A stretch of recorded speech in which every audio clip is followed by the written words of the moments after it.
more than that, I wonder if there's a sense of fear of if I focus on the good or if I kind of choose gratitude, I'm going to lose something. Now, what that is pretty dependent on the person and their unique circumstances. Sometimes it's a loss of, whatever security or stability might come from their anger or their negativity, or from holding on to their hurt.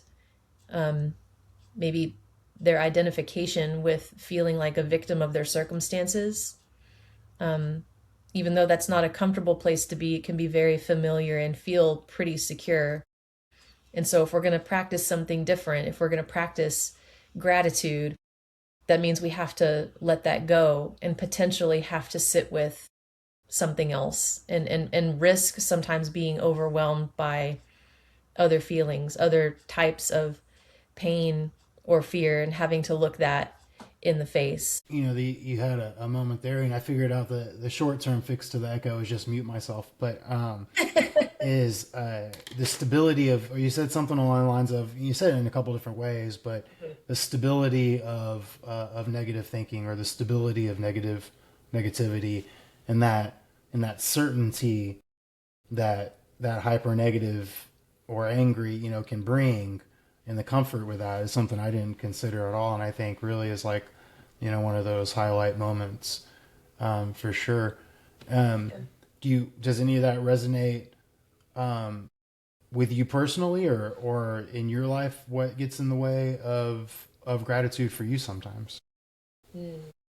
Yeah, absolutely. I think myself or people like me may just really like to feel uh, seen in our efforts and the things that we do to kind of keep a household running or to help regulate our clients or to just be, good people.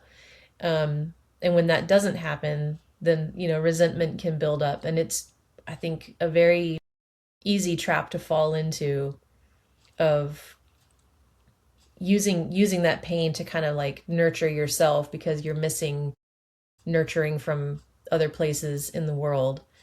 Um, but I think it's important, I think, to not hold on to that too tightly. I think there's validity in just recognizing where you feel overlooked, but also to have the maturity and the wisdom and even the foresight, to say I don't want to be stuck in this. This is, even if it feels stable or just so very valid, that there's something beyond that. If I can move through it and choose not to get stuck, that there's a lot of fulfillment, and it's really rich on the other side. Yeah, that was another wow moment when the nurturing, you're seeking like soothing, you're soothing yourself through the pain, self soothing through learning how to do that. And I thought that was really interesting. And then what you're kind of saying, and we had spoken about a different topic, and then back to this one, and you had said something in there, and you're really speaking about it. You just haven't said the words,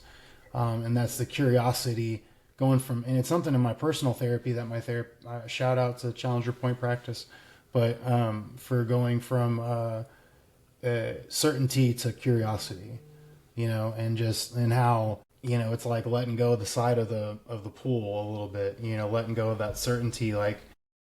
And anyways, what are your thoughts on that Yeah. for gratitude? No, I love that. That curiosity piece is so important because it keeps us from judging ourselves for our feelings, whether those are, quote, positive or negative, if they're comfortable or uncomfortable, if they feel productive or unproductive. I think just being able to be curious without judgment, opens up a world of possibility to take the feeling and not say this is who I am, but this is something that I'm experiencing. So let me take it out of me or off of me and put it here where I can sort of look at it objectively and ask the question, okay, why am I feeling that? Where is that coming from? And I think it opens up a lot of space to just be compassionate toward yourself, that maybe you are experiencing resentment or maybe you are feeling angry. but most likely it's coming from a legitimate place where there's a need that hasn't been met. But the way to get at that is not to shame yourself or to sweep it under the rug or to try to minimize it and just say nobody cares, work harder, but to actually come alongside that young, vulnerable version of yourself, and allow it to be seen and heard.